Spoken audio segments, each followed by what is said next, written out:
Damos la más cordial bienvenida al tercer y último día de la Conferencia Internacional Política Cultural y Desarrollo Sostenible, un diálogo global. Un espacio que ha reunido especialistas, académicos y responsables de políticas culturales de diversos países para reflexionar sobre los desafíos y oportunidades de la cultura en el desarrollo sostenible. Damos paso a la cuarta sesión de ponencia principal, titulada Desarrollo de Públicos y Política Cultural, Caminos hacia la Equidad, a cargo de Ana Rosas Mantecón y Stephen Hadley, en conversación con Ben Walmsley. Ana Rosas Mantecón, Universidad Autónoma Metropolitana de México.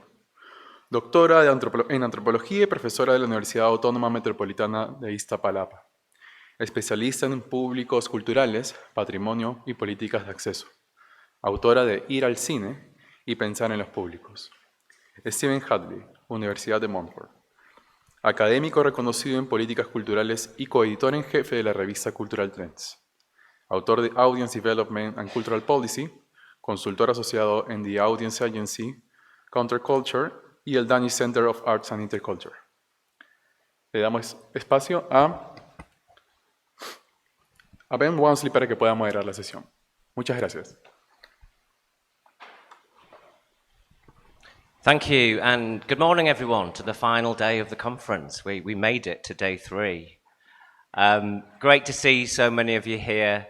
I'm really, as an audience researcher myself, I'm really excited and looking forward to this session, looking at audience development and relationships between audience development and different aspects of equity. We're going to do a slightly different format. I'm not going to read out bios because you've just heard from Anna and Stephen and incredible track record in questions of cultural policy and audience development in particular. But we're going to do a slightly different format, and that Anna and Stephen were really keen to have a dialogue as well as just to present. So Anna's going to start and present in Spanish for 25 minutes, hopefully, followed by Stephen, who's going to do 25 minutes. And then we're going to leave at least 10 minutes for the three of us to have a little discussion and dialogue to pick up some of the questions and themes that come out of their respective talks. And then we'll have at least 10-15 minutes at the end for Q&A. So if that's okay, just kind of hold off and think of your questions while Anna and Stephen are in dialogue. Okay, I'm going to hand over to you, Anna, for the first presentation. Thank you.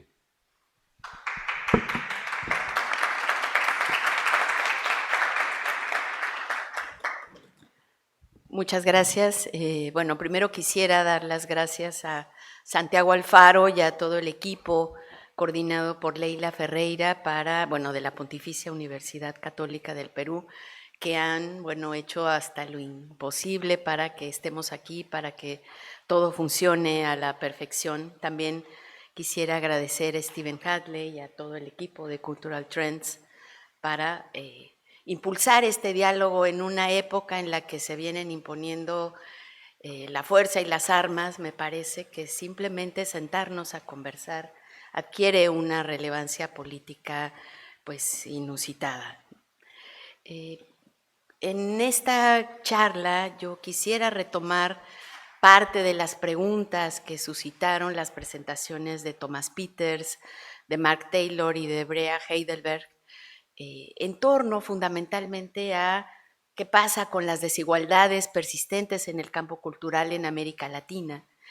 Y los centraremos también en los modelos de política cultural que pretenden lidiar con estas desigualdades pertinentes. Lo que me parece clave de esta conversación con Stephen y con Ben es el entender cómo los modelos no funcionan en abstracto. Los modelos hacen referencia a realidades específicas con las que buscan lidiar, ¿no? y que van haciendo que entonces hablar en concreto de qué hablamos cuando hablamos de desigualdades persistentes en el campo cultural en América Latina tenga una forma tan particular. Yo me voy a centrar en las desigualdades en el acceso y en la participación. Mark y Brea hablaron ampliamente de las desigualdades en en el campo de la producción, yo me voy a centrar exclusivamente en el tema del acceso. Uno de los puntos de partida ineludibles es que las políticas culturales en América Latina en realidad le han dado una atención marginal a los públicos.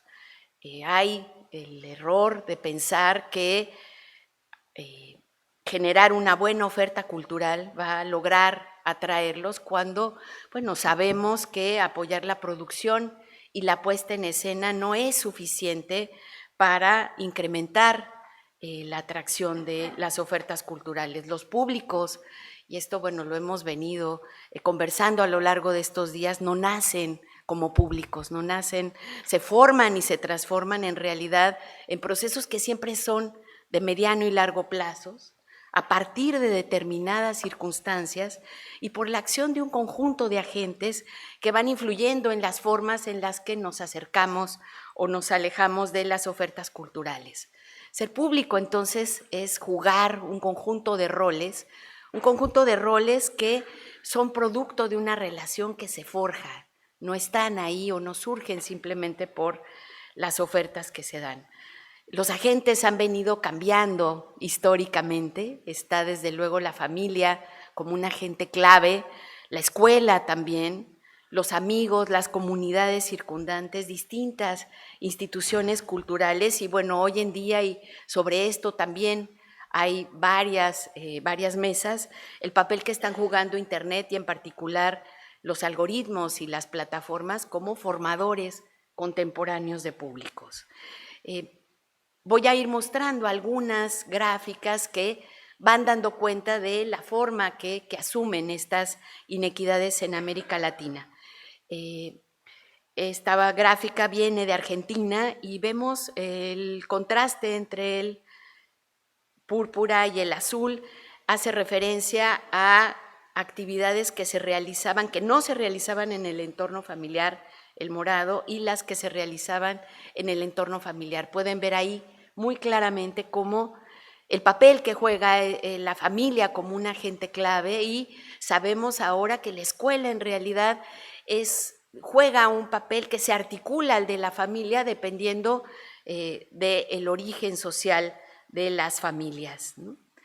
¿Por qué detenerse a pensar los públicos? Y esto es algo que se preguntan constantemente en el campo cultural, cuando los recursos suelen ser escasos para la gestión y cuando el tiempo apremia para conseguir los objetivos planteados. Bueno, fundamentalmente porque vivimos en sociedades desiguales y las posibilidades de jugar el rol de público dependen de las condiciones en las que crecimos, dependen del tipo de escuela en la que aprendemos, las instituciones en las cuales disfrutamos y trabajamos y también, bueno, los ámbitos en los cuales nos desarrollamos con los pares y grupos de pertenencia.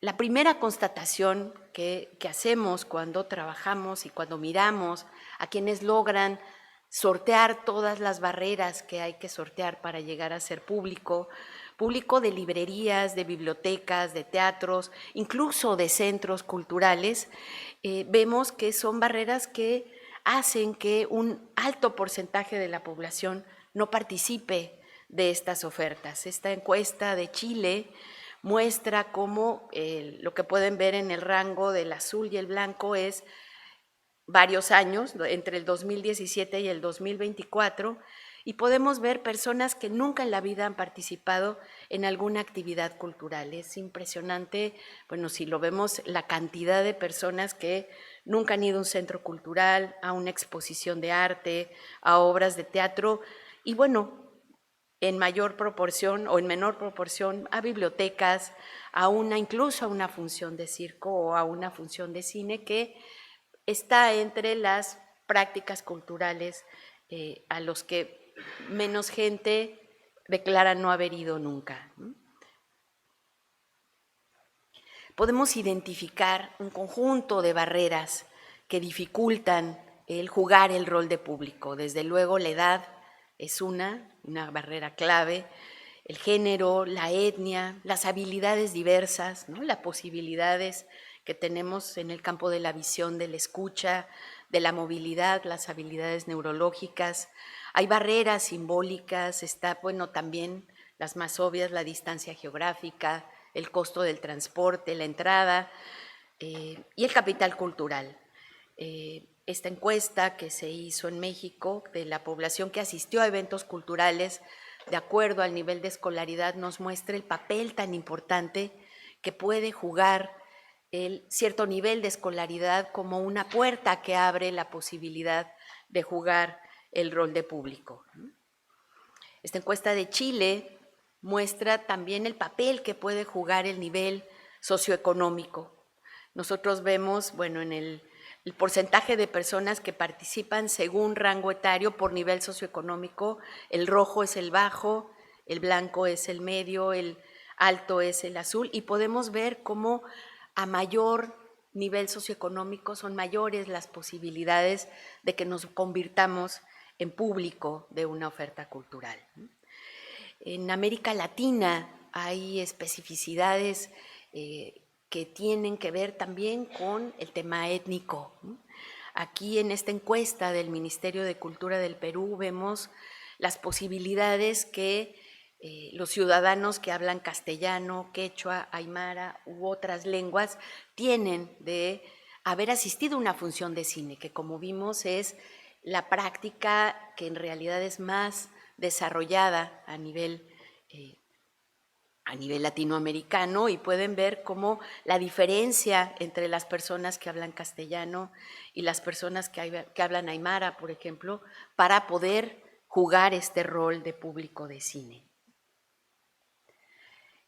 Esta imagen viene del programa de formación de públicos del Gran Teatro Nacional del Perú y bueno, me parece fascinante para mostrar las posibilidades de un capital cultural que se desarrolló posiblemente no en la familia, pero que se desarrolla a partir de programas que buscan acercar a distintas poblaciones a las ofertas culturales. ¿Qué es el capital cultural? Bueno, es todo ese conjunto de disposiciones, de habilidades, ¿no?, que no solamente nos permite identificar una oferta, sino nos permite llegar a ella, disfrutarla, cuestionarla, nos permite conectarnos con ella y jugar entonces el rol de público. Este conjunto de disposiciones está distribuida inequitativamente. Originalmente tenemos la perspectiva de un pensador francés, Pierre Bourdieu, que encontró cómo se relacionaba un lugar social con ciertas formas de acceso cultural. Él decía, el gusto, que parece ser lo que más nos define como individuos, en realidad son maneras de elegir que no son elegidas. No son elegidas porque provienen de nuestras condiciones de vida, provienen de las formas en las cuales vamos adaptando las posibilidades que nos ofrecen esas condiciones de vida. Y lo que es clave en la discusión de Pierre Bourdieu es cómo el gusto social nos clasifica socialmente, ¿no? La manera es una de las grandes dificultades para investigar las prácticas culturales, es que tendemos a mentir sobre ellas. Es una mentira que es muy rica simbólicamente, que se puede analizar. ¿Y por qué mentimos? Porque nos damos cuenta que nos clasifica. En general, mencionamos estas maneras en las que nosotros mentimos, además, van cambiando socialmente. Una encuesta relativamente reciente del sistema francés mostraba cómo, por ejemplo, tendemos a mentir menos sobre la lectura de lo que lo hacíamos antes. ¿Qué implica esta mentira? Pues que el ser lector en realidad tiene otro lugar social y la manera en la que nos clasifica también, bueno, va cambiando con el tiempo. Hay otro conjunto de barreras que no por ser específicamente, bueno, económicas o geográficas, no son menos importantes, que son las barreras simbólicas. Mucha de la magnificencia de los edificios, ¿no?, la vinculación que hacemos de ellos con la alta cultura y con los sectores ricos, pues va haciendo que esos espacios en realidad, más que atraer, expulsen a un conjunto muy amplio de la población que considera que son para los ricos, que son para los que saben, que son para y que tiene que ver con con los miedos. El tema del miedo es un tema que ha sido ampliamente analizado en la investigación sobre las prácticas culturales. El miedo al que dirán, ¿no? El miedo, por ejemplo, a entregarnos a tareas cuya utilidad no está bien definida, en ciertas áreas donde se piensa que leer es una pérdida de tiempo o está asociada al ocio. El revelarnos como lectores puede retar, ¿no?, nuestra capacidad de volvernos público. El miedo a evidenciar nuestra ignorancia. Este miedo, por ejemplo, ha sido clave para el trabajo que vienen haciendo, por ejemplo, los museos de ciencia, para desarrollar un conjunto de mediadores que evitan el que los padres tengan que ser los que respondan a los niños sobre el funcionamiento de una ley en la física o una cierta máquina, y esto va haciendo entonces que ese miedo a evidenciar nuestra ignorancia frente a nuestros hijos o frente a la familia o los amigos con los que vamos pueda ser trabajado, ¿no? El miedo a lo desconocido, el miedo a no entender, ¿no?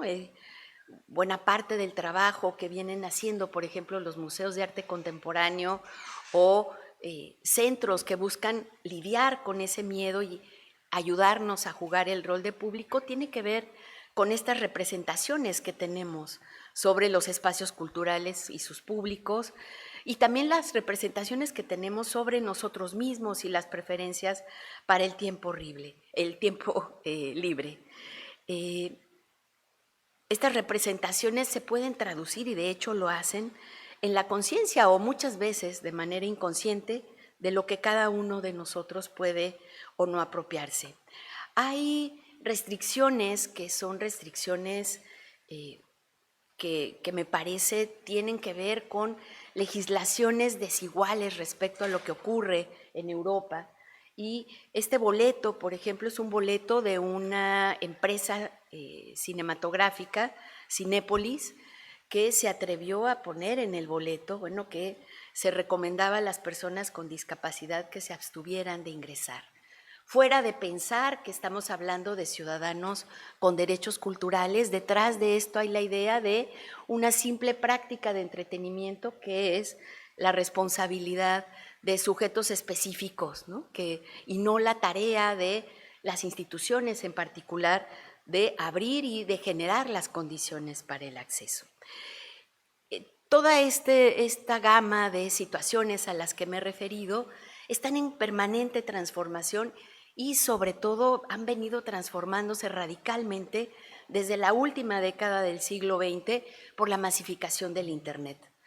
Sabemos, bueno, que alrededor del 70% de la población está conectada, y está conectada no a partir de computadoras o de tabletas, sino fundamentalmente a partir de los teléfonos móviles, que se han vuelto la ventana de acceso más importante a nivel mundial y que han hecho que no haya un área de la vida que no haya sido transformada por el acceso digital. Es claro que toda esta multiplicación de canales y de redes de Internet van ampliando el acceso cultural, ¿no? Van transformando las maneras en las que circulan los contenidos y el conocimiento.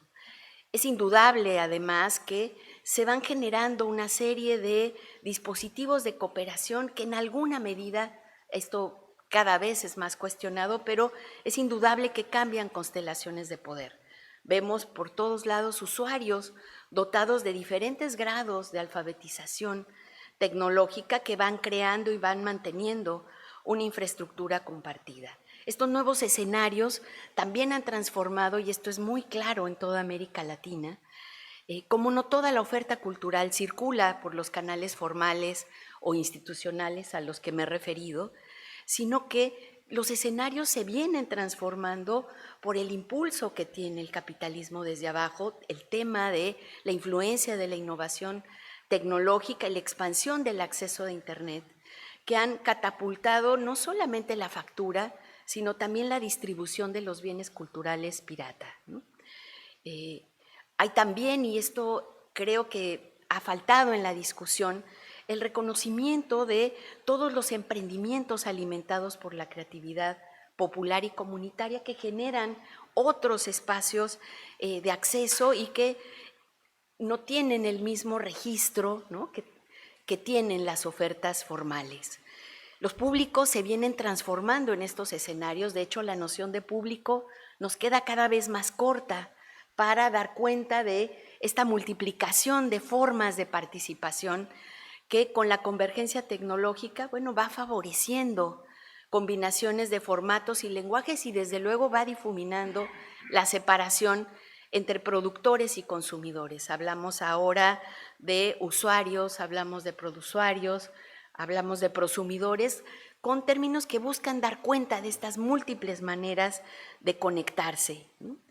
Hay también, junto con esta explosión, espacios en donde hay ofertas culturales que se salen del campo formal de la institucionalidad cultural, como el fenómeno de la cantina de Roblox. Les invito a explorarlo. Es fascinante la manera en cómo esta plataforma, que fue creada a principios del siglo XXI y que, bueno, originalmente era un ecosistema online donde se podían diseñar experiencias interactivas, ahora vive un verdadero boom con exposiciones, con conciertos, ¿no? En los conciertos de Shakira, por ejemplo, que, bueno, tenían precios exorbitantes. En la cantina de Roblox se dieron varios de estos conciertos con todos los elementos involucrados. Uno iba, recogía su boleto, compraba distintos objetos de toda la mercancía asociada, las canciones eran las que se habían dado en el concierto y esto, bueno, va generando otras posibilidades para el acceso que tenemos que poner en la mesa, ¿no? Es muy claro que la pandemia fue también un impulsor clave de la demanda de cultura digital y de que se abrieron puertas que habían estado cerradas, puertas, por ejemplo, que tenían que ver con las distancias. Pudimos asistir a ofertas culturales que antes, de las que antes habíamos estado excluidos, no solamente en nuestros países, sino a nivel mundial, y también por los costos de acceso. Y sin embargo, no obstante todas estas posibilidades, en realidad hay una serie de barreras que continúan en este campo. Uno tiene que ver con el bajo porcentaje de bancarización de la población, las posibilidades que tenemos de suscribirnos a una plataforma, ¿no? Por otro lado, bueno, la cobertura extendida de los teléfonos móviles no quita el que el equipamiento es deficiente, es desactualizado o es de bajo rendimiento, el limitado acceso que tenemos a Internet o a un buen ancho de banda y desde luego, y creo que aquí hay una clave fundamental para las políticas culturales que buscan lidiar con la inequidad en este campo, a la débil alfabetización digital, incluidos los jóvenes, ¿no? En esta gráfica lo que pueden ver, bueno, es el porcentaje de personas con acceso a Internet. Mientras América del Norte tiene en promedio un 94% de acceso a Internet, bueno, América Latina como promedio tiene un 82% y bueno, podemos ver cómo África del Sur en realidad ni siquiera llega al 40% de Internet. ¿Qué pasa en América Latina? Bueno, hay grandes contrastes. Creo que esta es otra de las realidades que tenemos que discutir. Hay ámbitos muy distintos, formas muy distintas de desarrollo y mientras Chile tiene el 94%, en realidad en el marco de los países más desarrollados, bueno, Guatemala apenas tiene el 56% de la población con acceso a Internet. Brevemente les muestro, esto también es individuos con cuenta bancaria en América Latina y podemos ver, bueno, cómo hay grandes diferencias en países como Honduras o México, el que les mencionaba, con países, bueno, incluso como Venezuela, Brasil o Argentina, que tienen un rango más amplio de bancarización.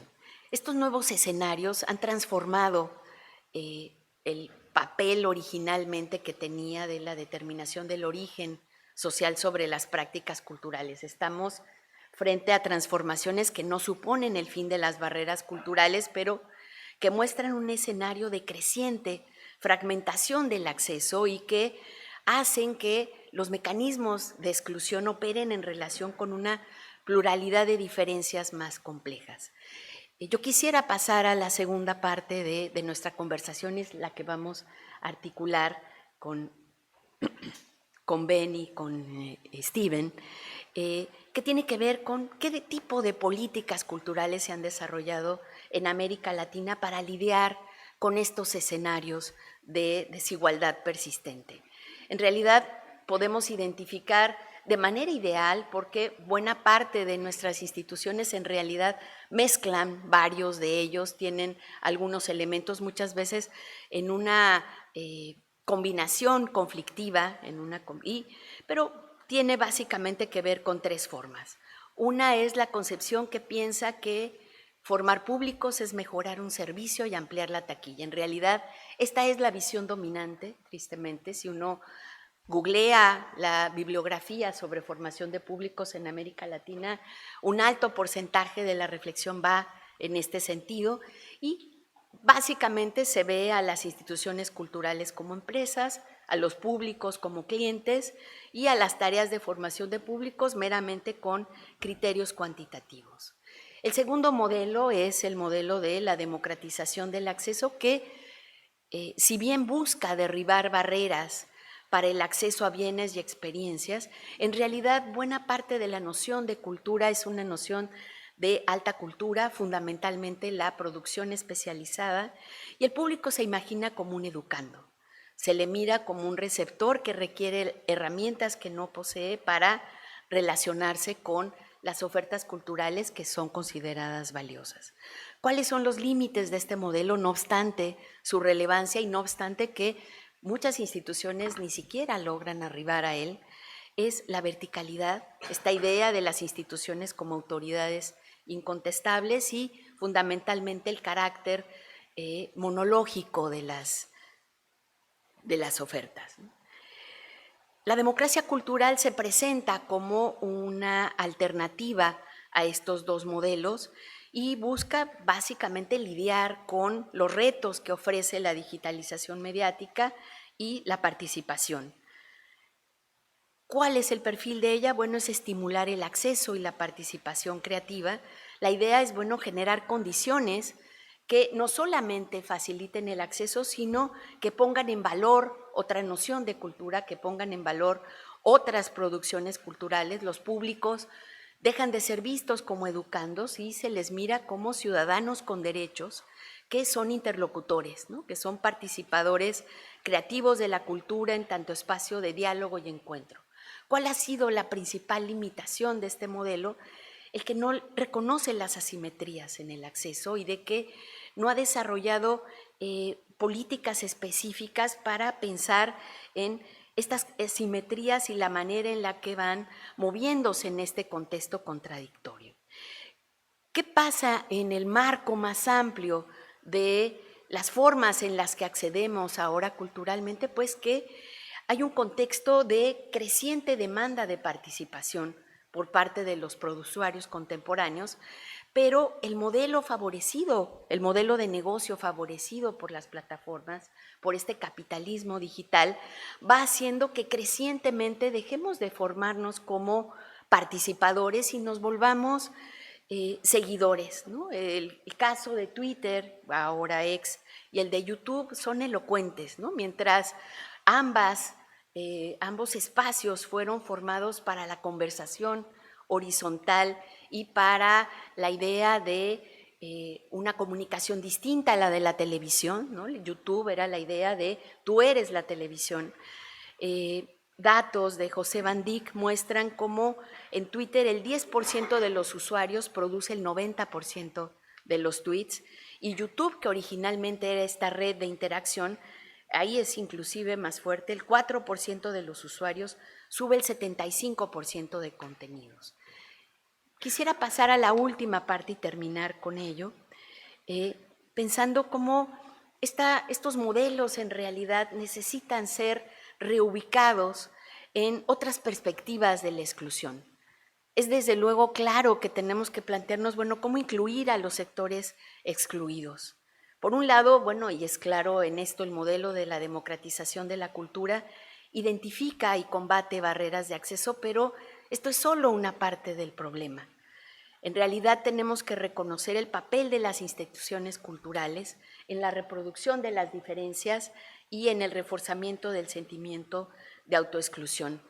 Se trata de pensar, bueno, está mal planteado la idea de que nuestra tarea es formar públicos.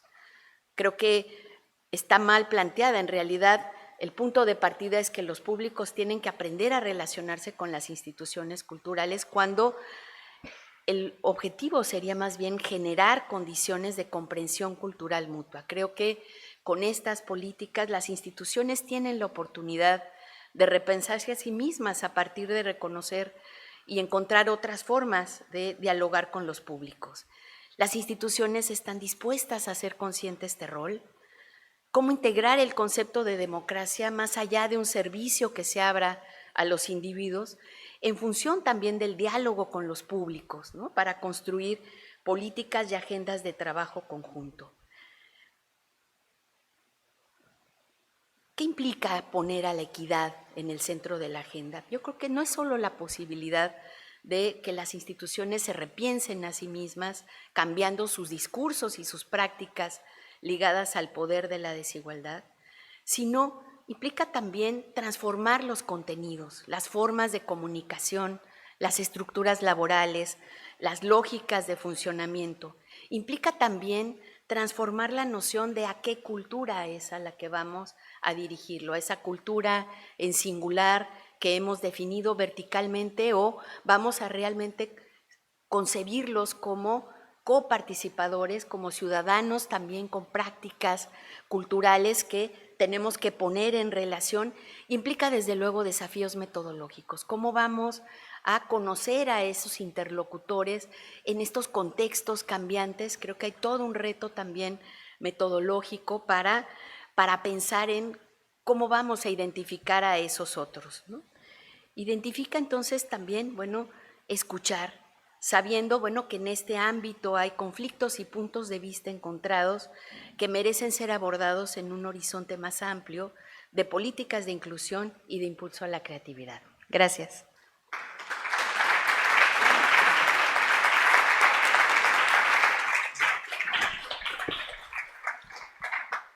Thanks so much, Anna, for that brilliant overview of the very significant challenges facing audience development.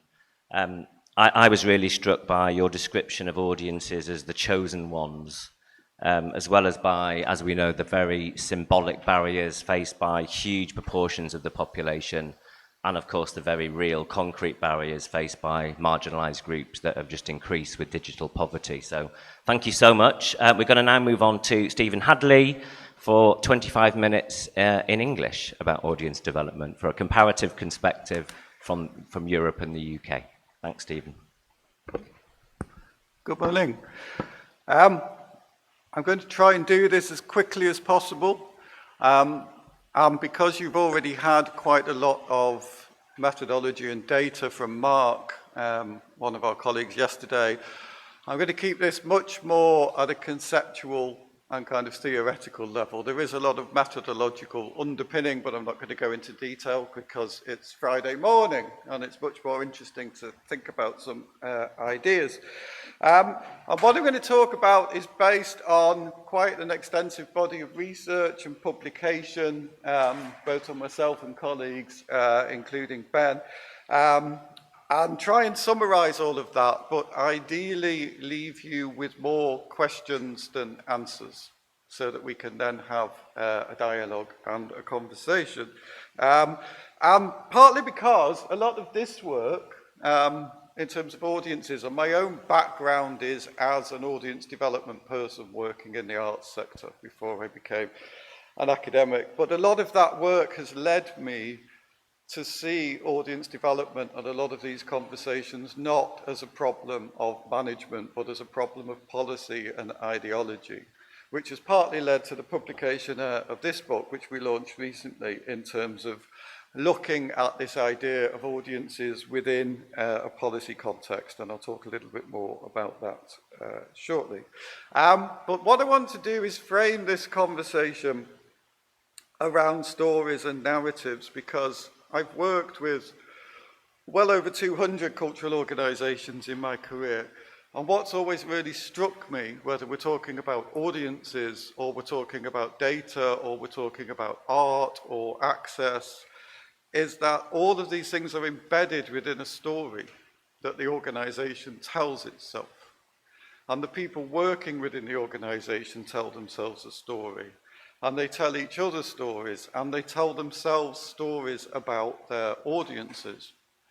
And part of the challenge of the UK concept that we've faced is that a lot of these stories that have been told are not true. And now we have quite a significant body of data that shows that these stories are not true. And at an organizational and institutional level, these stories are, our audience love our work, we understand our audience, people appreciate what we do, etc., etc. And at the kind of meta, grand narrative level, these are stories about the ideas of democratizing culture and cultural democracy. So I'm going to kind of jump up and down between those two pictures.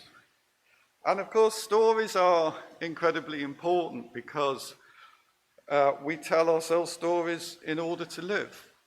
The stories that we tell ourselves personally are equally as important as the stories that we tell ourselves institutionally. So they retain and provide a very important purpose, both personally for ourselves and institutionally. But of course, one of the biggest stories in cultural policy is about the democratization of culture.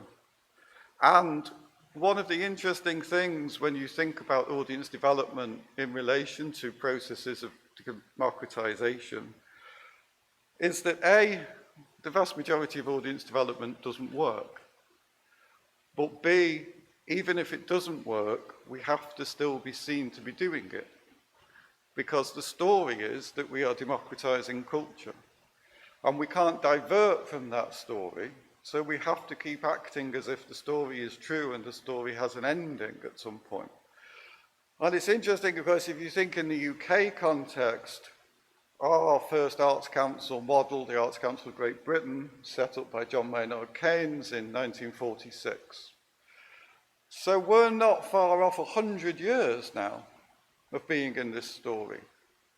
And it's really interesting when you start to have conversations with funders, politicians and stakeholders, and say, well, the story when it started looked really good and it had a really happy ending.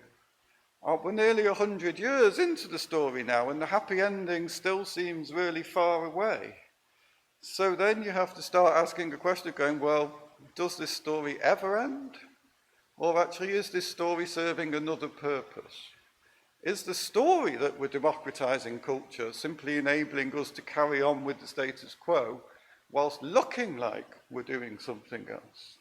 And that's not to say people don't genuinely engage in audience development activity, but one of the interesting things happens is when you look at this sense of teleology and you say, well, if in 2046, will we all gather in an auditorium and say to ourselves, we just need another 100 years, and then we'll definitely have people engaged in culture. We'll definitely democratize it in another 100 years. So I think this way of looking at it in a narrative way becomes quite interesting. So apologies for this is the slide with the most text. This is an attempt to summarize an entire book in one PowerPoint slide. The key element here is that when we think about audience development, or when actually you look at a lot of the arts management textbooks, you will see audience development very specifically described as a management function. And if you look at an institution, you will find that management function. You'll see the marketing department, or the audience development team, or the outreach team. And so when you look for what audience development is, particularly with students, I find, what you find is this process-oriented technical function of marketing management. And that does audience development a great disservice, I think, in many ways. And a lot of my research was working with the very people who developed this term and developed this practice. And an awful lot of them said, well, I've no interest in bringing working class people to opera. What I want is to enable people to explore their own creativity. I want people to be able to generate empathy. I want people to be able to generate mutual social understanding.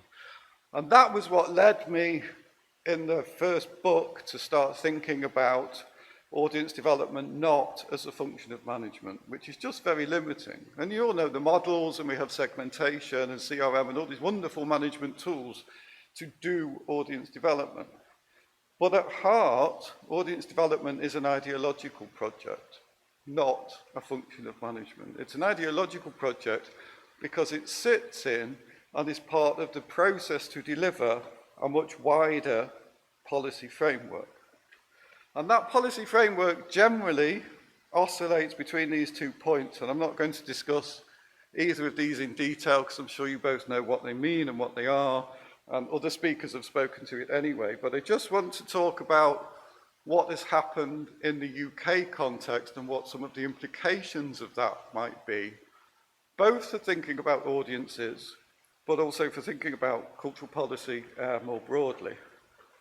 So I don't know if you can see this, but this is I put this table together in my book just to try and basically bring everything into one place, because both of these, you'll see at the top there, democratization of culture and cultural democracy in orange.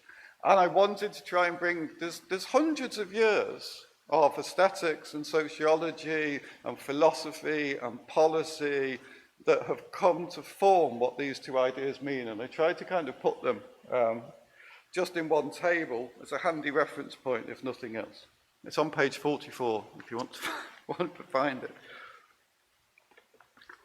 But the key thing when talking about the UK context, which I'll talk about now, is this very significant policy shift from the model on the left-hand side of the table, which we've largely had for 70 years, to the model on the right-hand side of the table. And I would say that that's probably the single most important shift in cultural policy that's taken place in the UK ever. And I'll just talk about that a little bit. So this is the original model. This, for me, is perfect encapsulation of the idea of the democratization of culture, of bringing high art to people, of overcoming those barriers, of making access possible in all its different ways. And it embodies the two core policy elements of this, which is excellence, which in the UK is usually presented by great art, and democratization for everyone. So it's a really beautiful encapsulation of what conceptually the democratization of culture looks like. When we move to the other side of the table, in terms of the cultural policy paradigm, lots of interesting things have happened recently. I'm just going to mention two. The first one was the Porto Santo Charter, which came out of the Portuguese presidency of the European Union, and there was a big conference which took place, and a manifesto came out of that, and a really interesting document about cultural democracy.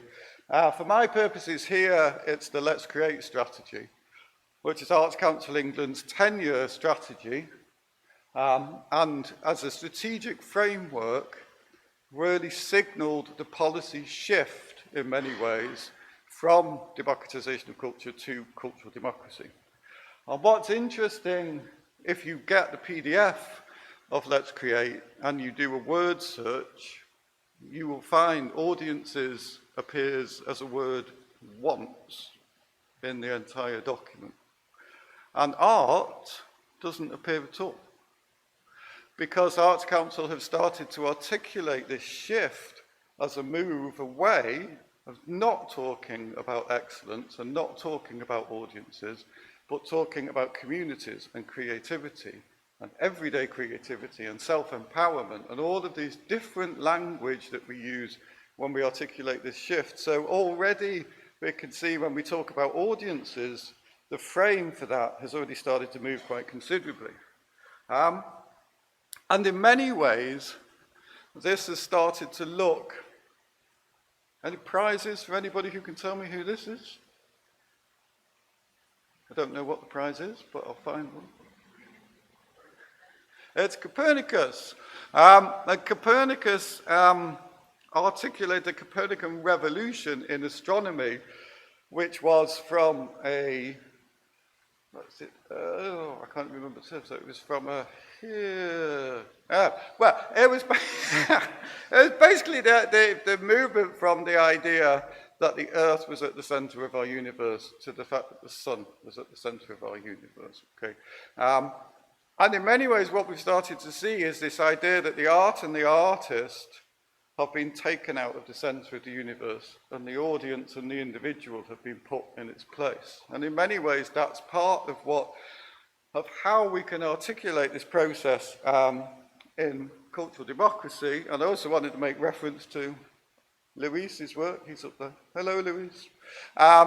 Because there's been really, really interesting conversations around how this kind of Copernican revolution, this paradigm shift, might manifest itself.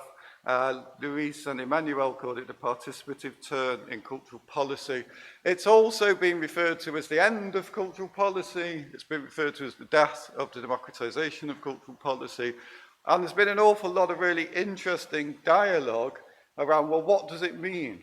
What does it mean when you displace art and the artist in the center of this, and you put the audience and the individual in, and you start talking less about excellence, and you start talking more about the civic, and you start talking more about community and individual empowerment. And at the heart of all of this, of course, is an attempt to redistribute power and authority. Because within all of these frameworks and within these paradigms, and when we look at this from the institutional perspective that Anna's just given us, we are looking at power and authority. The institutions and the funders have the power and the authority. And that is embedded within the model of democratization of culture. It's embedded in the notion of the great artist, it's embedded in the notion of excellence, it's embedded in the role of curators and artistic directors. And these people who decide what culture is and decide which culture will be democratized. Because, of course, within the model of the democratization of culture, not all culture is democratized. It's only a very specific frame of reference for culture.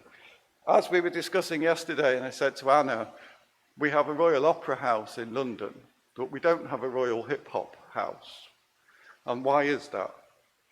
And, of course, the reason that we don't have a Royal Hip Hop House is because of this power and authority that's embedded into the system.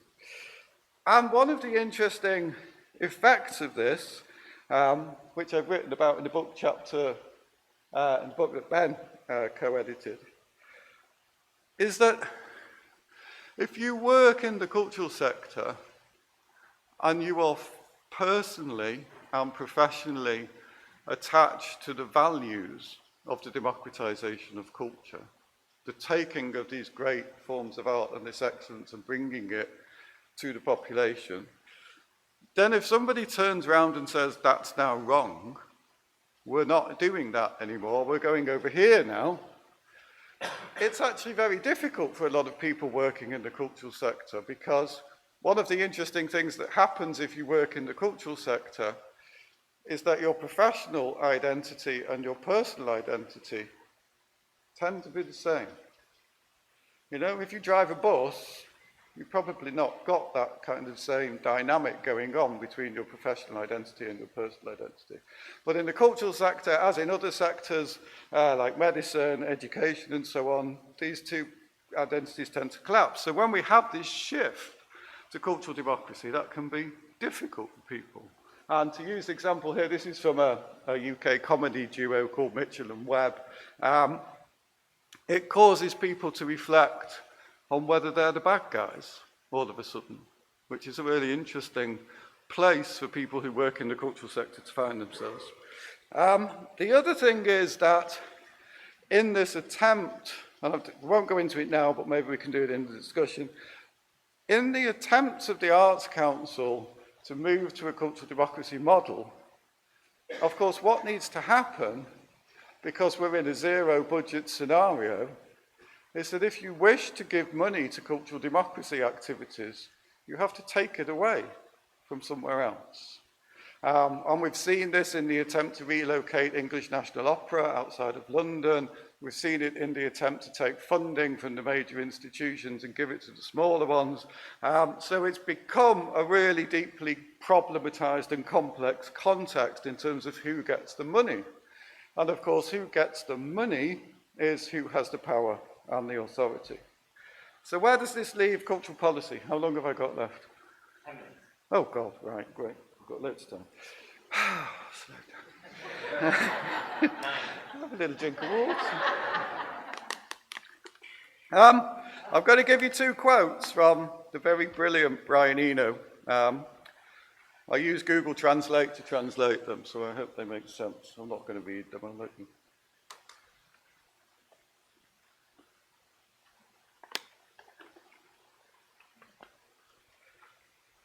This quote for me really is a great encapsulation of John Dewey's work from the 1920s and a lot of his kind of ideas around how we relate to art and culture. What it also does for me is argue against the commodification of culture and start to think more about culture and creativity as a vehicle that exists between human beings. And so I really see this quote as something that articulates how we might think about culture as creating empathy and a civic sphere, rather than culture as being an object in and of itself that we can go and admire for its beauty and its excellence. And this is the other quote, which is slightly more recent.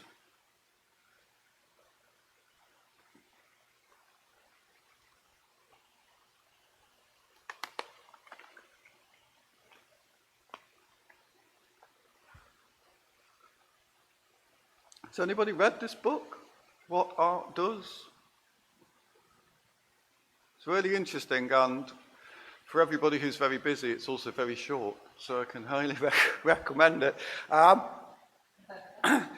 What I think is really interesting about this quote is that to have somebody like Brian Eno, who, in terms of his artistic work, I would argue, is one of the most influential artists of the 20th century, completely starts to rewrite literally the book in terms of how we should think about what art is and what it does. And again, he's not consciously operating in any policy paradigms, and nor should he.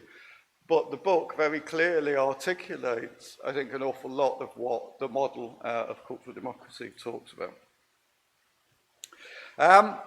And of course, part of this shift, this is a quote from Mark Fisher, which is spray painted on a wall at Goldsmiths University after he died. And I think, again, it really encapsulates this issue that we have around both audience development but also cultural policy as being ideological projects, because in my work in the cultural sector, an awful lot of people, I'd say, probably about 99% of people, simply don't conceive of the work that they do in this way.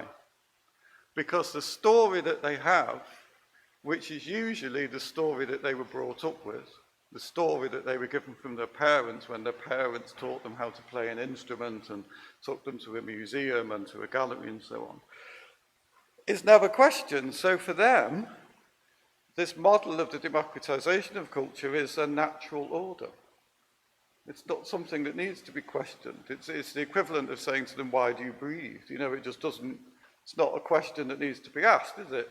And so for me, this quote is really interesting because this idea of what is presented as necessary and inevitable, which is the cultural system that we have, right? The cultural system that we have, with all of these buildings and all of these galleries and these funding systems and these policy models, is not necessary and inevitable. It's a contingency. It could be other. And that, even though that's very simple to say, is actually simply not how most people, in my experience, understand or consider the cultural sector when they're working in it.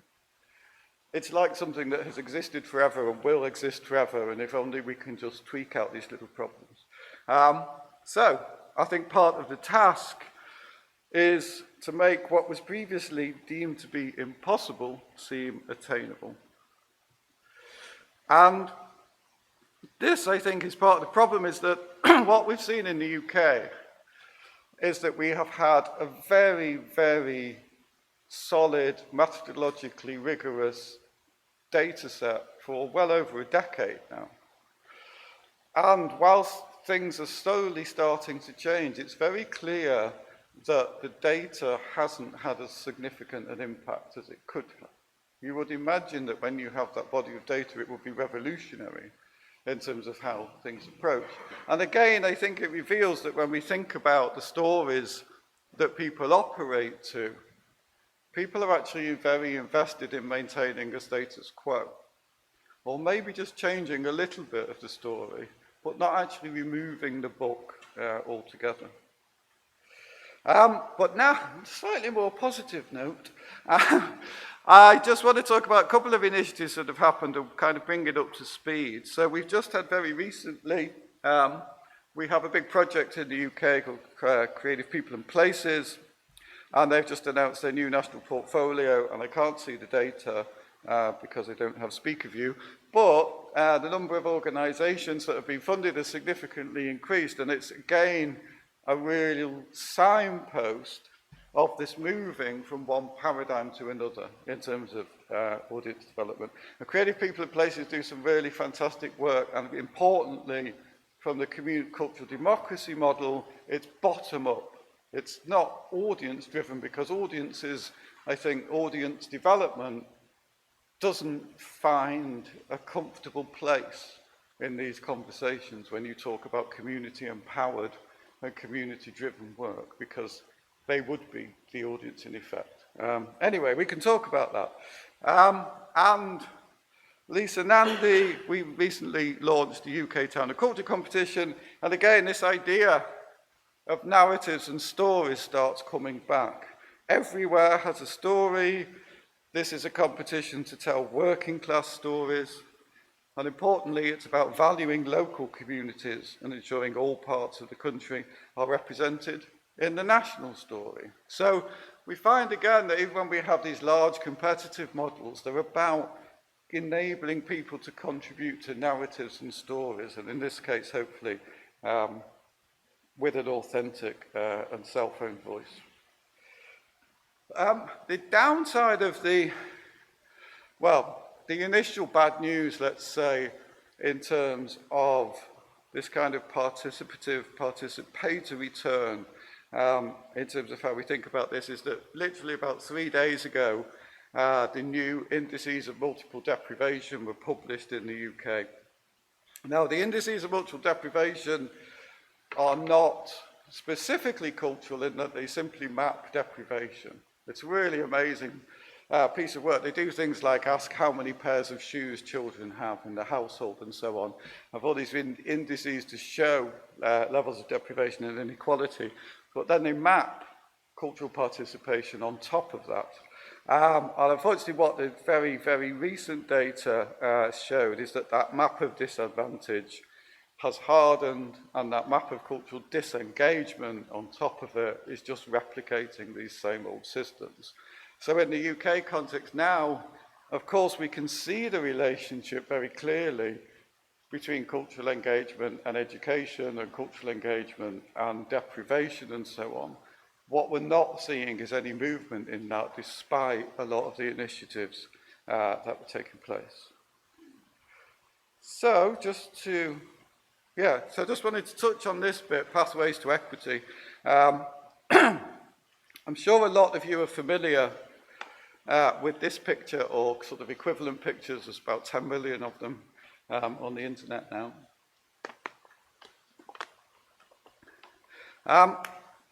From the perspective of this conversation, however,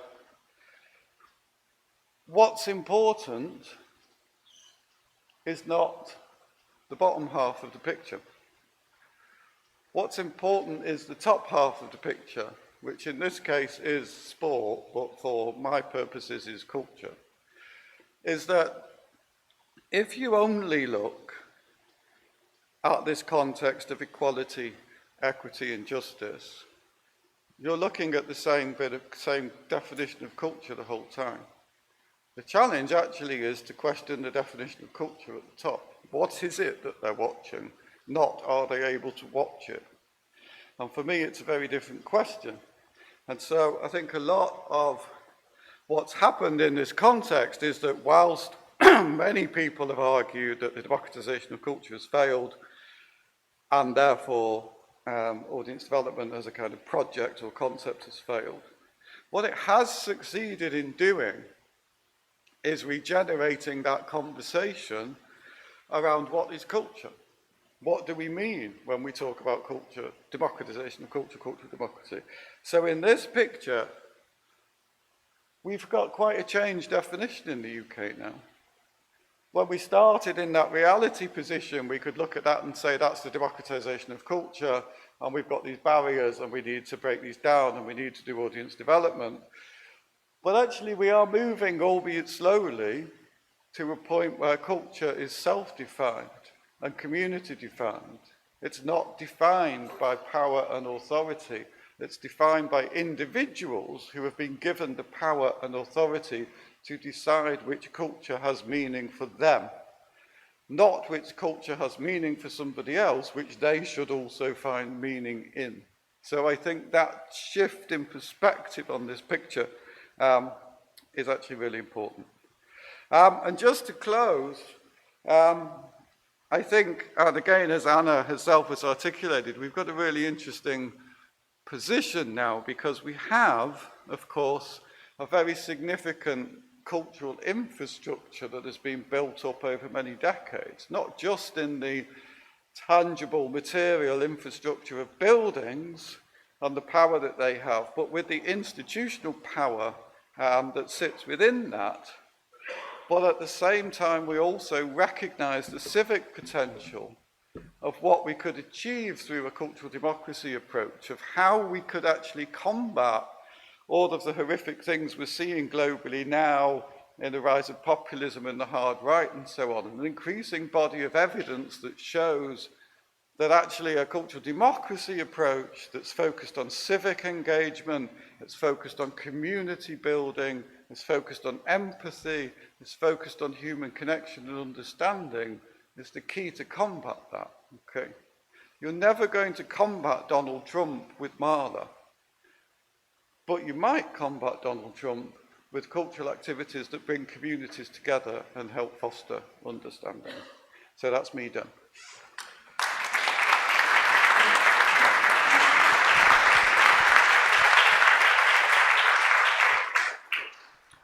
Thank you, Stephen. That was fantastic, really provocative, and I'm sure will stimulate discussion and debate. In theory, we have 10 minutes, but if that's okay, I'd like to eat into the break by 10 minutes. Obviously, if people need to go and have a coffee, etc., please do feel free to do so. But as I said at the beginning, we do want to have a brief discussion with Stephen and Anna before we open up to Q&A. So please do think about questions, responses, reflections, and we will come to you in 10 minutes. I want to pick up really where you left off, Stephen, with this idea that audience development might be dead. And Anna, you talked a lot about lies, and Stephen, you talked about stories and false narratives and how we collectively as a sector maybe have been lying to ourselves, have been complicit in this grand narrative that actually we're making a difference, whereas you both have shown really richly through, case studies, through data, through evidence, that audiences have not shifted in 70 years on a kind of macro scale. Perhaps they have at certain organizational level. So I guess my very simple question to you both is, to what extent do you think audience development is dead and we need to find something very, very different? Bueno, me parece que hay algunas coincidencias y algunas diferencias en nuestra perspectiva. Yo creo que es claro que las políticas de democratización no han logrado en un nivel macro incidir, pero me parece que en el caso latinoamericano en realidad es porque se han aplicado escasamente. O sea, creo que su problema no es por mal funcionamiento, sino por débil funcionamiento. Entonces, no veo por qué tendríamos que optar entre un modelo y otro. Creo que lo que has mostrado genialmente es cómo pueden ser cuestionadas en varios niveles. Tienen desde luego que ser cuestionadas en términos del contenido. Vamos a democratizar el acceso a qué. Creo que es claro que eso ha sido incuestionado y tenemos que cuestionarlo, pero no implica destruir el sistema institucional de la cultura, porque me parece que todavía podemos cuestionar a qué vamos a moverlo. Creo que es plausible pensar en la manera en la que se podrían combinar cuestionándose. Creo que la democracia cultural cuestiona muy claramente el a qué los vamos a acercar, pero también el cómo. Y creo que en las formas en las que han venido operando las instituciones son claramente antidemocráticas, son claramente verticales, ¿no? Y me parece que tenemos que incorporar más sujetos en cuestión. El asunto no es solamente entre las instituciones y los públicos o los usuarios. Tenemos que pensar de qué manera incorporamos a las comunidades y de qué manera incorporamos también a lógicas que van más allá de la cultura, como las formas en las que opera el modelo de negocios del capitalismo digital, que destruye las bases de la participación o que los mina permanentemente. Creo que el discurso va más allá de pensar solo cómo nos miramos el ombligo dentro del sector cultural y cómo lo conectamos a un nivel más amplio para pensar en de qué forma el mundo de la cultura va a trabajar no solamente el tema del acceso, sino también temas que tienen que ver con el diálogo, que tienen que ver con la participación, que tienen que ver con los derechos culturales, con la ciudadanía. Entonces creo que abrir este campo puede permitir, desde luego es un paciente que necesita necesariamente terapia intensiva, pero es una terapia que tiene que tener caras muy distintas. En alguna medida me parece que no podemos, hay un dicho en América Latina, no podemos tirar al niño con el agua sucia, ¿no? Creo que habría que ver con mucho más detalle y de una manera tal vez más paradójica, ¿no? ¿Qué hay que cambiar dentro de este sistema y de qué manera lo podemos renovar y si es que lo podemos renovar? Thank you. The question actually, I've just been making furious notes because it just made me think of something. It made just think, well, if you ask, is God dead? Just because we're in a Catholic university. As Nietzsche said in around about 1870, God is dead. If you think God exists, then you pray, don't you? Right? But if you think God is dead, then you ask, what are all these churches for? And what will we do with them? And so, of course, if your framework is, I believe in the democratization of culture, then of course audience development isn't dead. It's still a really useful, at least in theory, tool to use. So again, I think it simply depends on your paradigm, And the church is obviously a really useful kind of reference point to culture as well, because there's lots of incredibly beautiful buildings, and atheists like me still like walking around and looking at churches. So there's a lot of nuance in the conversation, but I think, if the paradigm you operate in still requires audience development, then it's still very much a thing. I mean, and of course, it's very easy to stand on a stage and talk about cultural policy paradigms as if they were very clear-cut, different things that you can identify. But as we all know, policy and practice are all very messy, and there's lots of grey areas and so on. So I'm not trying to suggest that, there's any clean shift. And I think these changes, as we've already seen in the UK, take decades. Yeah, but the problem is you've both shown that audience development doesn't work. So it's failed in its ultimate objective to grow and diversify audiences for publicly funded art. So, is it a vain endeavor? Should we put more and more resources into something that has been proven not to work? It seems really illogical to me. Creo que el diagnóstico no es necesariamente si Dios estaba muerto o no. Me parece que estamos hablando con otro tipo de entidades. O sea, creo que las historias pueden complejizarse. No necesariamente tenemos que cambiar la historia radicalmente y decir se acabó, y me parece que las historias, y como ocurre con todas nuestras historias, por ejemplo, durante mucho tiempo pudimos pensar que solamente debía existir la Opera House, ¿no? ¿Por qué no pensar que se presente hip hop en la Opera House? Podemos incluso cambiarle el nombre, pero no me parece que sea necesario derribar el espacio. Creo que son espacios de batalla. Hay algo que es clave, y es introducir la noción de poder. Desde luego que ha habido un sistema que es un sistema absolutamente vertical, un sistema que ha puesto el poder en una institución incontestable. Pero yo me pregunto realmente, ¿las instituciones no pueden cambiar sus historias, no pueden cambiar sus lógicas?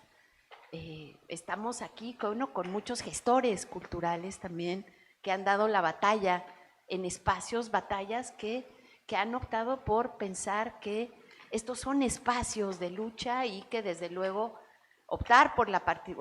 desde luego incluir la participación transforma lógicas de trabajo, transforma contenidos, transforma objetivos. Pero estamos hablando, ¿qué significa, por ejemplo, jugar el rol de público? Estoy pensando no solamente, por ejemplo, en lugares de ópera, pienso en bibliotecas.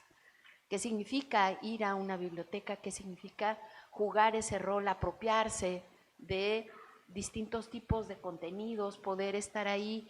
Pienso, por ejemplo, en las bibliotecas parque, que se desarrollaron originalmente en varias ciudades de Colombia. Pienso en los puntos de cultura que se desarrollan en Brasil y después en otros países latinoamericanos. Bueno, son instituciones que buscan cambiar las reglas del juego, que buscan incorporar al mundo digital, que buscan trabajar no solamente con el acceso, sino también con las capacidades, que conectan la participación cultural con la construcción de ciudadanía. ¿Es posible entonces pensar en que podemos generar con estos espacios de formación más amplia, por ejemplo, de alfabetización digital, para lidiar con este otro sujeto que mina no solamente las bases de participación, sino que nos convierte en mercancía para su nueva lógica, ¿no?, de acumulación a partir de la mercantilización de nuestros datos? O sea, creo que si conectamos al mundo cultural y al mundo más amplio con estos otros ámbitos, podemos pensar en esas batallas que damos en esos lugares con otros horizontes. Thank you. I don't like the term audience development, as you might have worked out, despite the fact that I wrote a book about it. And if anybody would like a copy of the book, a PDF, just email me and I will happily send it to you. What was the question? Is it worth investing more in audience development if it's been proven to have failed? Yeah, I mean, I think audience development did not succeed in the UK in democratizing culture, in that democratization of culture. It didn't work. But what it did do was kind of, somebody said this when I interviewed them for the book, was we were arguing at the fringes, and what it did do was generate a debate around things like power and authority and where the importance of effects and impacts should sit. And so I think it did play a role in generating a lot of the concepts we have now around creative people and places and let's create and so on. And always, I think, politically, that agitation at the margins is always important. You know, you may never get centre stage working in culture, but the agitation at the margins, on the fringes, can always be useful. I mean, I suppose the key thing is, I would say, is that audiences do not need to be developed. It's the arts sector that needs to be developed. And as somebody said in the book, you know, the idea that this very small, slightly weird group of people who are all highly educated and work in the arts sector, they're the ones who are hard to reach. They're the ones that you need to engage with, because they're the ones that actually, you know, it's like like if people believe they've got this kind of sacred truth and they just need to bring other people to it, it just flip the conversation and go, maybe you guys are the ones who've got the issue there. So I think an awful lot of fruitful things have come out of these conversations in terms of how we think about the way that the sector works. You know, when I would go back to that Mark Fisher quote, it's that so many arts managers that I've worked with simply have never conceived of the idea that there's another story that can be told here and another way that these things can be. So it has worked in that sense. So maybe it needs a radical rebrand, a shift away from the, you know, the deficit on audiences towards the deficit of cultural institutions themselves. Okay, I'm going to open it up now for questions, reflections. 2 hands up over here and 2 hands up over here. How balanced and equitable. Esto es en torno a lo que dice Steven, claro, por supuesto, cómo romper paradigmas, pero es que pasa que en Gran Bretaña... No se oye, podría colocarlo sí, claro, de frente. esto es en torno a lo que nos comenta Steven, en el sentido de romper paradigmas, pero cómo romper paradigmas en un contexto, en un país en donde no se puede, en donde está construido por la etnoestética. En lo imaginario, la etnoestética compone la construcción de una nación. Y habló de Machu Picchu, habló de todo, ¿eh? Y es tan difícil, no solamente romperlos, sino la institución pública converge que la única manera de construir la nación es a través de todo esto. Entonces, se rompe el sentido de pluralidad. No se puede desarrollar los públicos porque lo tienes que decir al ciudadano, mientras la representación política lo llama pueblo, como si fuese gregario, como si fuese ovejita, masa, ¿ok? Le tienes que enseñar todo de nuevo y todo está en contra tuyo. No puedes levantar fondos, y si consigues levantar fondos, siempre te petardean desde lo público porque no te cercenan los espacios públicos. Esto se podría romper paradigmas en otras sociedades, ¿ya? Pero estamos en una sociedad en donde, wow, yo los escucho, Steven, en serio, te escucho y el problema no converge en los gestores, creo que converge en lo público, que no está presente acá la gran mayoría. Es difícil. Y en torno a lo que decía, en la comparación de Dios, quiero decir, oye, por supuesto, miren, no es nada fantasioso lo que estamos viviendo, ¿no? Verás, se acaba de romper el concepto unitario del arte. El concepto unitario del arte, y eso es a través de lo digital, acaba de romper ahora lo artesanal, la factura, todo está unido, y es muy hermoso. Pero, ojo, el concepto unitario del arte es casi igual como Dios, es causa sui, es sustancia. Así que estamos muy bien enlazados en el tema.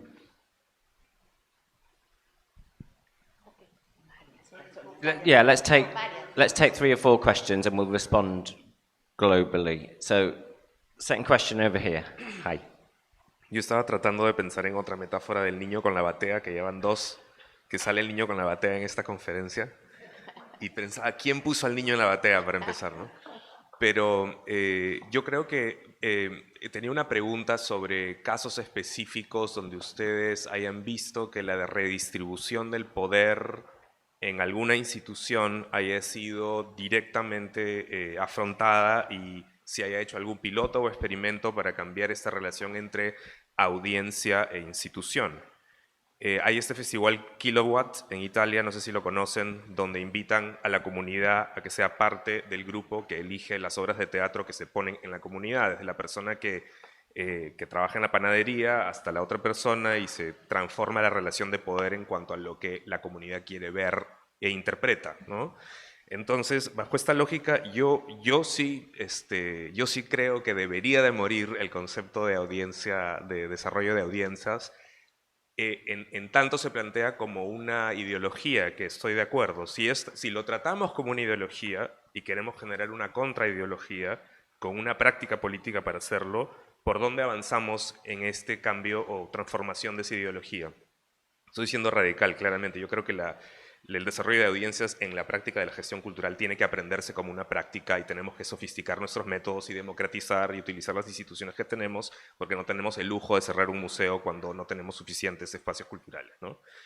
Y finalmente, la parte de la participación ciudadana, yo siempre he querido que la participación ciudadana sea entendido como la participación en espectáculos culturales, no la participación política en política pública. Entonces, para mí el gran problema de las instituciones es el hecho de que no se respeta al ciudadano. Se habla de comunidad, se habla de ciudadanía, pero el ciudadano no es invitado a tomar decisiones. Hay experimentos o propuestas o políticas que ustedes vean que ya están moviéndose hacia esa democratización como una redistribución de poder, porque me parece que eso es prácticamente donde seguimos atrancados, ¿no? La visión viene siempre vertical y es casi una concesión el que el grupo participe, ¿no? No sé si hay algo más, experiencias concretas. Disculpen lo largo de la pregunta. Thank you. Yeah, just 2 more questions, and I'm going to give the speakers 1 minute to respond. If you could just keep your questions short because of time, that would be really great. Thank you. Hola, muy buenos días. Gracias a Steven y a Ana por tenerlos esta mañana. Bueno, yo como defensora del desarrollo de públicos, claro, desde mi lugar de enunciación, porque trabajo para el Estado, en el Gran Teatro Nacional desarrollamos la estrategia de desarrollo de públicos hace más de 13 años desde un enfoque de derechos culturales, favoreciendo, cómo no, el acceso, la participación y la co-creación de los públicos hacia productos y servicios culturales. Y bueno, en ese sentido yo quería hacer 2 breves preguntas. Quisiera extenderles esta duda o este cuestionamiento. ¿Cómo consideran que la inteligencia artificial podría fortalecer o tal vez poner en tensión las estrategias de desarrollo de públicos en las instituciones culturales? Y la segunda y última pregunta es, ¿cómo podríamos, Ana, sostener y defender el valor del desarrollo de públicos como un eje de justicia cultural y no solo como una tarea de gestión o marketing? Muchas gracias. Thank you. And final question at the back.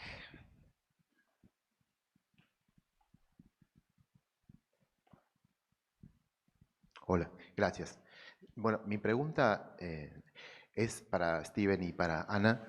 Me parece muy interesante el contraste que se está dando en 2 posturas respecto de esas paradigmas acerca del desarrollo de públicos. Mi pregunta es un poco más en clave teórica. Yo no tengo nada contra Brian Eno, pero lo que plantea acerca de si los teléfonos tienen comunicación, lo dijo Marx en 1870. ¿Sí? Entonces, mi pregunta es, ¿de qué manera en esa confrontación de modelos de desarrollo de públicos podemos preguntarnos por el lugar que tiene la dimensión del poder y la desigualdad en clave de poder económico, sobre todo pensando lo que planteaba Ana respecto de cómo está concentrado en el mercado actual de las industrias culturales y creativas en grandes plataformas? En un momento, creo que es del 2007, el libro de Anderson acerca de Long Tail, ¿no? Pero también después fue como criticado como The Long Tail, ¿no? O sea, en el sentido de bueno, un largo cuento acerca de que se democratizaría la producción cultural con las tecnologías y los modelos digitales, cosa que no sucede porque el 80 o el 90% no de lo que está disponible, sino de lo que efectivamente se consume, porque ese es el sentido que tiene el consumo cultural, es decir, de acceder a los contenidos más allá de que estén disponibles. ¿De qué manera, en cierto sentido, la propuesta de una democracia cultural comparte, no voy a decir que reproduce, pero sí que comparte presupuestos con los planteos acerca de lo que vendría a romper de lo existente en términos de producción cultural, el modelo de las tecnologías digitales en la medida de lo que habilita en cuanto a democratizar la cultura. Entonces, mi pregunta en ese sentido es, ¿de qué manera podemos incorporar en esta discusión el lugar del poder? Porque me parece a mí que corremos el riesgo de pretender sostener un nuevo modelo y en verdad ese nuevo modelo es el mismo modelo de YouTube acerca de tiene un modelo de asociacionismo YouTube con quienes suben contenidos, no los emplea, sino que sencillamente es un modelo de partnership, ¿no? Y ese modelo de partnership es un modelo que pretende democratizar la producción cultural. Y efectivamente, en cierto sentido, lo hace. Entonces, Can you just draw your question to a close? ok. ¿De qué manera incorporan la dimensión del poder en este enfrentamiento de modelos o de promoción de la democracia cultural? Okay, thank you. So, brilliant questions. We have questions about AI, about digitization, about plurality, and about radical approaches to audience development. So, in 1.5 minutes each, maybe. Anna, would you like to respond first? Bueno, desde luego que los conceptos nos quedan cortos. Decíamos, el concepto de públicos, bueno, se queda muy corto para dar cuenta de la variedad de posibles prácticas de participación. Entonces, la idea misma de desarrollo de públicos está muy amarrada a el modelo de democratización de la cultura. ¿Qué historia nos contamos sobre los públicos? Es una historia simplemente de acceso a una oferta que fue realizada por especialistas y lo que queremos es que lleguen y se enriquezcan con ella. Creo que desde luego eso estalla por todos lados. O sea, cuando nosotros pensamos en otros modelos de política cultural, desde luego que pensemos no en que vengan a jugar el rol de público, sino que pensemos en cómo reorganizamos la institucionalidad cultural para que tenga en su núcleo la participación. Eso puede sonar en abstracto, bueno, ¿en qué consiste? No es solamente cambiar qué ponemos en el centro, participación, en qué y de qué maneras. Creo que las formas de trabajo son clave. Pienso en 2 ejemplos. Uno en el Gran Teatro, ¿no? O sea, no se trata solamente de que las personas, por ejemplo, que no pueden leer, que no pueden escuchar, tengan un chaleco vibrador. Creo que eso es muy importante, es un modelo importante un recurso importante para que lleguen y disfruten. Pero eso puede de alguna manera ser clave, pero dejar intocadas a las instituciones.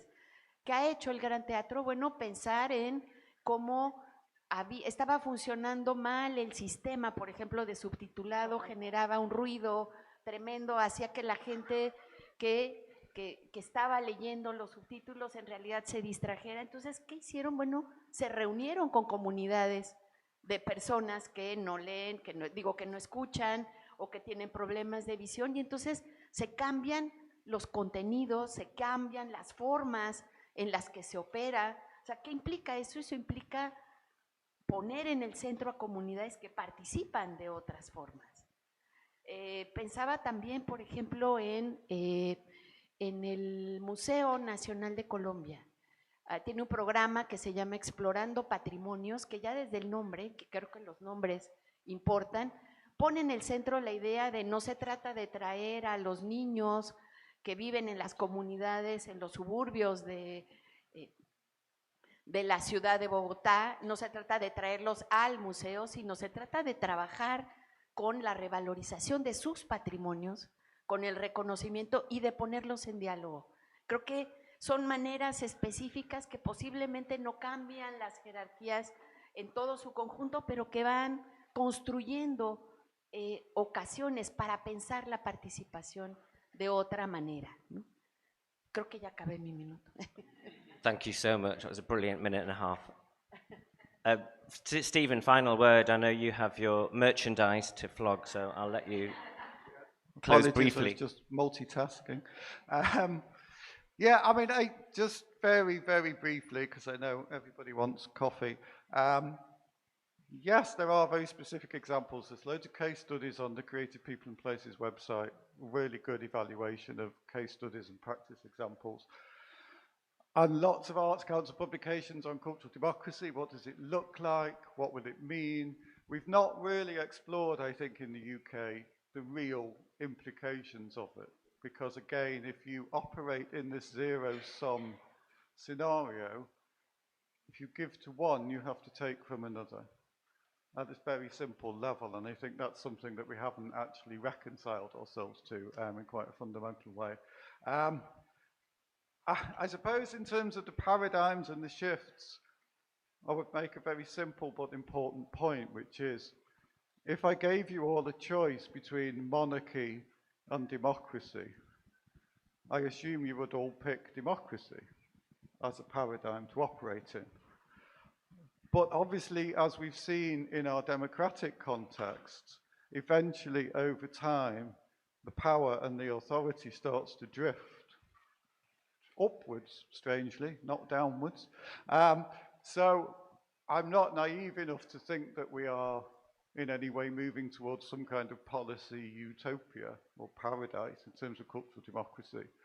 And it will take an awful long time and we might not get there, but at least if you have the structure in place, you have a better chance of being able to redistribute power and democracy, and then have a greater form of cultural justice.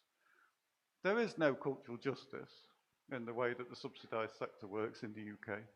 Just to close on something quotable, I'm not going to talk about AI because that's a vast other conversation that I think is going to so radically disrupt our very notion of what art and culture is that we haven't even begun to comprehend that yet.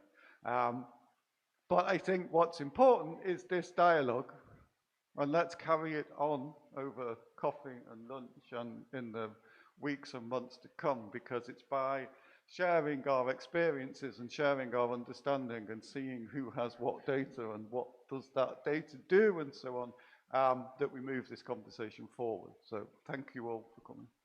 Thank you. Do you want to quickly say something about cultural trends? Oh yes, God, sorry. We have some copies where our social media editor Sam has got some copies over here. I've got some copies over here, and I've got some more in the box that I'll get out now. So do, if you want to hold cultural trends in your hand in an analog way, do please come and grab a copy. Thank you. Can I just say a huge thank you again to Anna and Stephen and to you all for a really, really rich and fascinating discussion. Enjoy your coffee and apologies for overrunning.